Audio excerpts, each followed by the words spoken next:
Xiao Yan berdiri di atas tribun medan perang kekacauan, salah satu dari banyak sosok berbaju biru tua. Tatapannya tertuju pada sosok di tengah medan perang, pupil matanya menyempit tajam. Xiao Yan tidak akan salah mengenali sosok di tengah medan perang, itu adalah Ye Beijing, yang telah mengikutinya dari alam iblis abadi kuno. Berdasarkan semua petunjuk yang telah dikumpulkannya, dia hampir yakin bahwa dia adalah Raja Obsesi. Dia mengenakan baju zirah perang hitam pekat yang ramping dan melekat pada fisiknya yang sempurna, memadukan kekuatan dan misteri dengan sempurna. Rambut hitamnya yang panjang dan terurai tidak lagi terurai.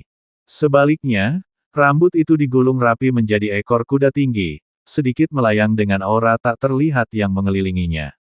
Sikap imut yang ditunjukkannya di hadapan Xiao Yan telah hilang sepenuhnya. Dia sekarang menyerupai dewi perang wanita yang kembali dari medan perang kuno.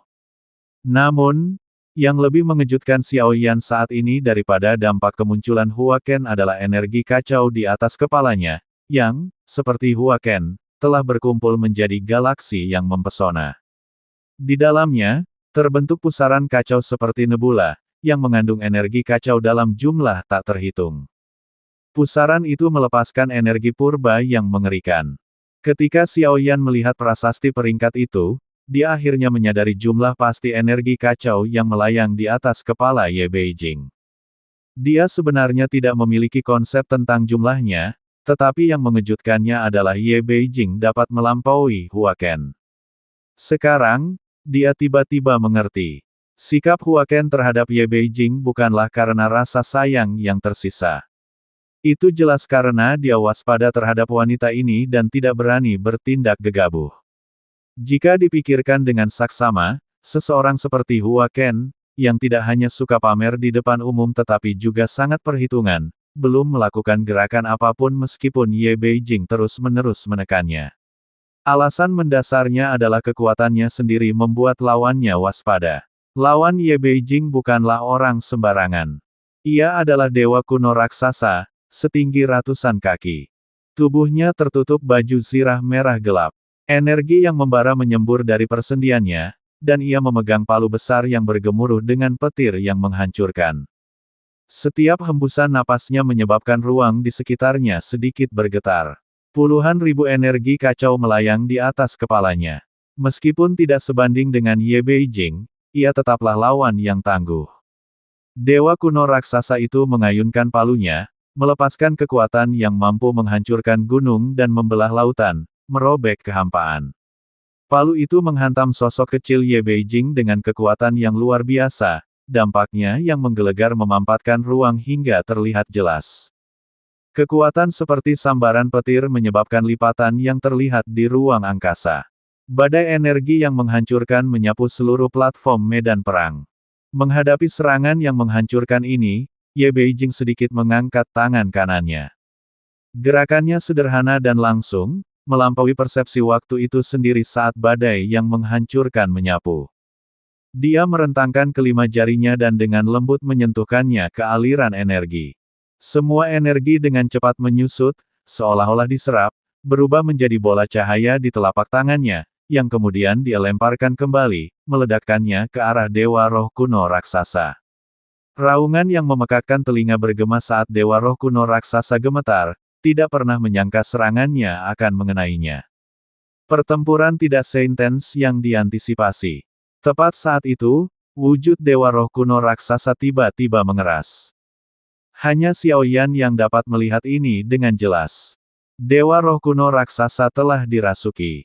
Detik berikutnya, Ye Beijing tidak bergerak. Dewa Roh Kuno Raksasa mulai memancarkan kegelisahan, tubuhnya membengkak semakin besar.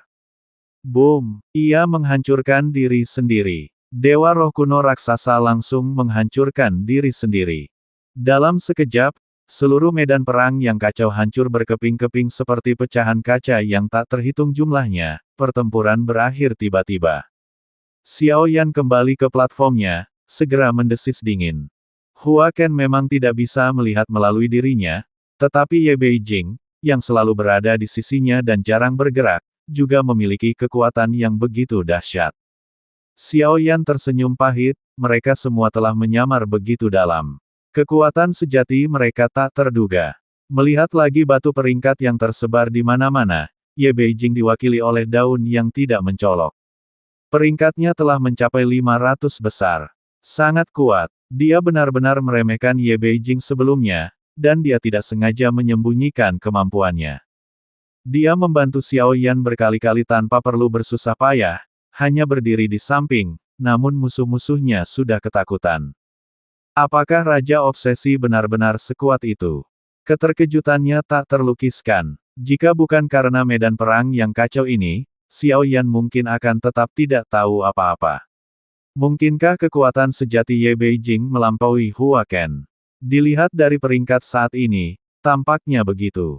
Dibandingkan dengan pertempuran Hua Ken, Ye Beijing juga tampak menangani situasi dengan mudah.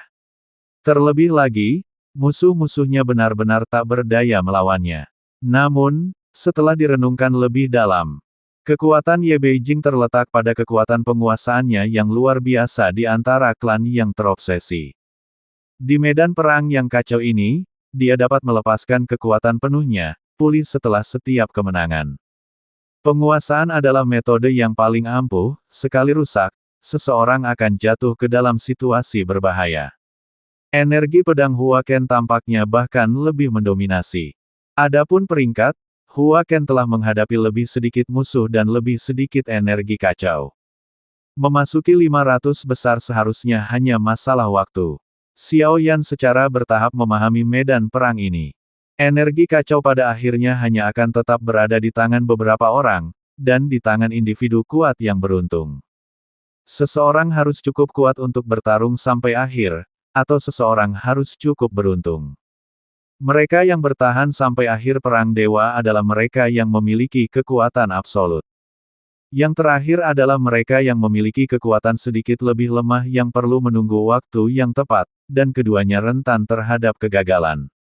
Xiao Yan merasa menonton pertempuran lebih menyenangkan daripada bertarung sendiri. Dia juga bisa mendapatkan banyak informasi darinya, menilai kekuatan sejati melalui peringkat di medan perang yang kacau. Di sini, semakin jauh seseorang melangkah, semakin sulit untuk menyembunyikan diri. Dan sejauh ini, lebih dari setengah abad telah berlalu sejak Perang Dewa Kekacauan, tetapi waktu berlalu begitu cepat, dan Xiao Yan tidak ingin membuang waktu lagi.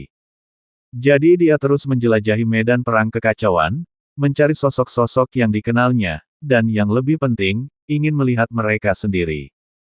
Ye Beijing tidak menyebutkan 8 dewa kuno yang dibicarakan Hua Ken pada konferensi kekacauan terakhir.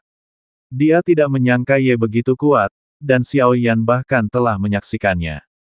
Menyaksikan pertempuran ini telah secara signifikan menguras kekuatan jiwa Xiao Yan, dia tidak bisa terus menyaksikan pertempuran antara makhluk-makhluk kuat seperti itu, jika tidak, jiwanya tidak akan mampu menahannya. Meskipun dia memiliki kekuatan kerasukan dari klan obsesif. Namun, kekuatannya jauh lebih lemah daripada milik Ye Beijing. Tidak jelas apakah kekuatan kerasukan ini dapat dikembangkan, atau apakah kekuatannya meningkat seiring penggunaan. Xiao Yan jelas pernah merasakannya sebelumnya. Dibandingkan saat pertama kali mendapatkan kekuatan kerasukan dari klan terobsesi, kekuatannya saat ini jauh lebih kuat, tetapi sebagian disebabkan oleh terobosan dalam kekuatan jiwanya.